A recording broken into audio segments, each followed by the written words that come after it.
Doctor Vijay Shankar है। मैं surgeon हूँ और जन स्वराज में संविधान सभा का संयोजक हूँ सारे से।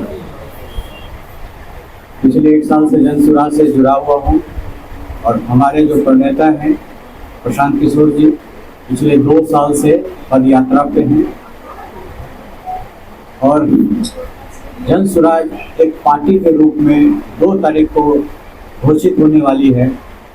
उसके लिए मैं जो कोशी क्षेत्र के लोग हैं यहाँ पे छात्र अध्यापक और बहुत सारे काम करने वाले लोग हैं वो यहाँ रहते हैं, मैं उनको आपके माध्यम से निमंत्रण देना चाहता हूँ कि वो अधिक से अधिक संख्या में वेटनरी कॉलेज मैदान में 2 बजे उपस्थित हुए और सभा को सफल बनाने का काम करें।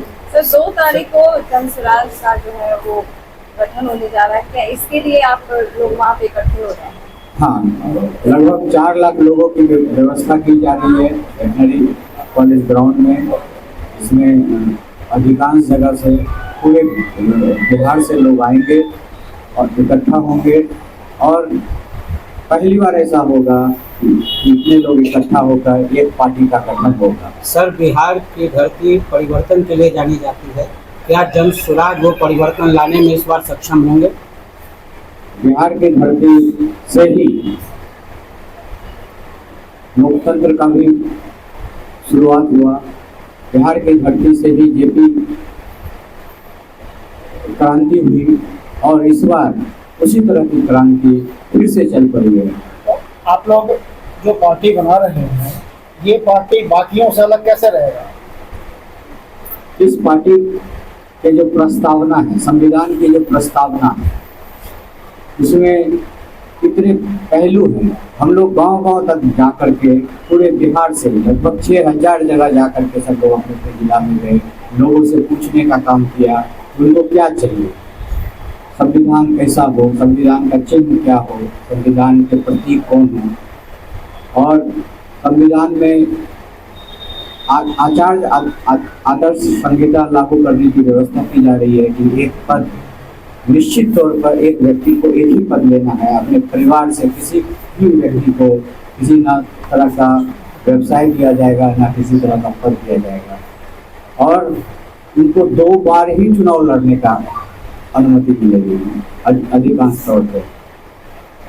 और एक जो अलग है राइट टू रिकॉल, अगर 1/3 लोग सदस्य उनके विरुद्ध में आवेदन देते हैं और उस पर जितने उपस्थित लोग हैं उसमें से 2/3 लोग अगर उसमें मोहर लगा देते हैं तो ये अधिकार है, हम लोग के पार्टी को अधिकार होगा उसको वापस बुला दिया जाए, चाहे वो विधायक हो या सांसद हो।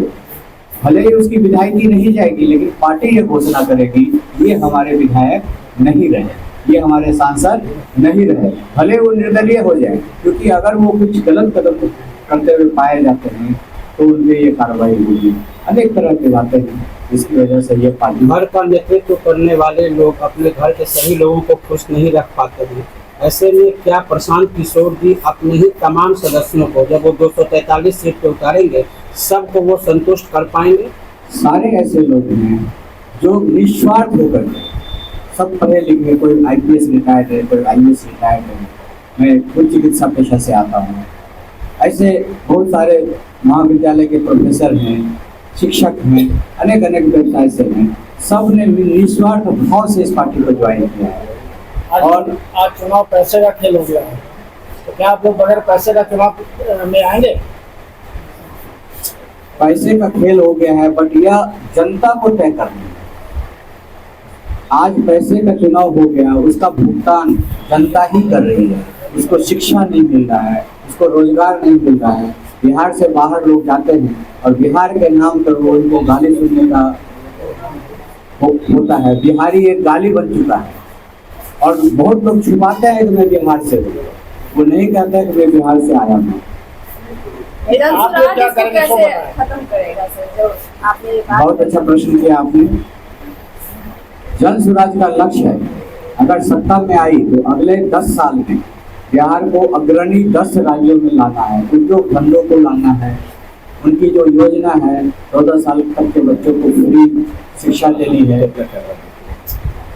बच्चों को स्टाइपेंड दिया जाएगा पढ़ने के लिए, स्वरोजगार के लिए 4% ब्याज पर उसको लोन दिया जाएगा, और इस तरह से उद्योग धंधे लाने का काम बिहार करेंगे। सरकार भी तो उद्यमी योजना लाई है जिसमें कि महिलाओं को नहीं लग रहा है इंटरेस्ट, और जो पुरुष है उनको भी 5 साल तक में 7 साल तक में चुकाना है, तो ये योजना कहीं उस पर भारी ना पड़ जाए।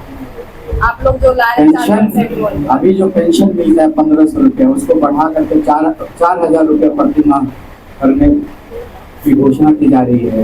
ये तो मुफ्तखोरी है ना, मुफ्तखोरी तो जनता को नहीं, कुछ नहीं मिलेगा। मुफ्तखोरी जो गरीब है उसका हाथ पकड़ करके पहले अपने बराबर बिठाना पड़ेगा। नहीं, मुफ्तखोरी जनता को बोझ है। आज भी भारत का 45% जीडीपी का नॉन प्रोडक्टिव एक्सपेंडिचर में जा रहा है, देखिए नेताओं के कारण नहीं।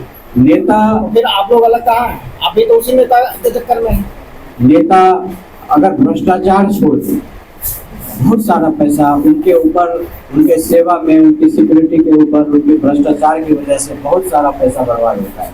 वो पैसा अगर रोक लिया जाए, वो सारा पैसा, और एक घोषणा हमारे नेता का है कि शराबबंदी जो लागू है, जिसकी वजह से बहुत सारा रेवेन्यू का लॉस हो रहा है बिहार में, उसको 1 घंटा के अंदर वो लागू करेंगे, और उससे जो पैसा आएगा किसी और मद में नहीं खर्चा किया जाएगा, उसको सिर्फ शिक्षा के लिए खर्चा किया जाएगा। मतलब बिहार के लोगों को फिर शराबी बना रहे हैं। शराबी बिल्कुल नहीं बना रहे हैं, लेकिन अभी भी शराबी दूसरे रूप में वो शराब पी रहे हैं। और सर एक सवाल है कि जैसे अदर पार्टियों से लोग छोड़ करके जनसुराज में शामिल हो रहे हैं, तो आपने बोला कि ऐसे नेता जो भ्रष्टाचार में है उनके बारे में बोल रहे हैं, तो क्या जनसुराज में शामिल होंगे तो वो भ्रष्टाचारी नहीं रहेंगे, या फिर जो उसमें जाएंगे तो वो अच्छे हो जाएंगे? बिल्कुल नहीं, उसी के लिए राइट टू रिकॉल की व्यवस्था की गई है। अगर लगेगा ये भी यहाँ आकर के भ्रष्टाचार कर रहे हैं, तो जैसा कि हमने बताया कि 1/3 लोग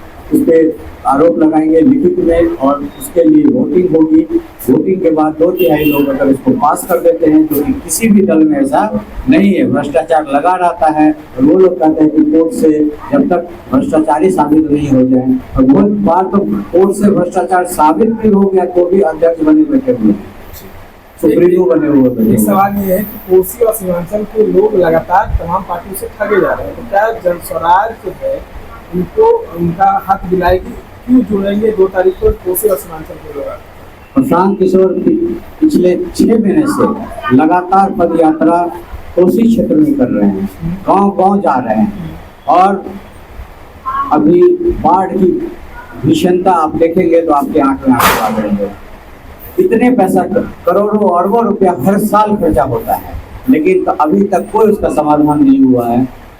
जब हमारी पार्टी आएगी तो सबसे पहले बाढ़ की जो विभीषिका है इस पर एक ठोस नीति बनाई जाएगी, और वहाँ के लोगों को इससे गरीब इसलिए है क्योंकि हर बार उनका घर बह जाता है, जो उनकी मवेशियाँ हैं वो सब बह जाती है।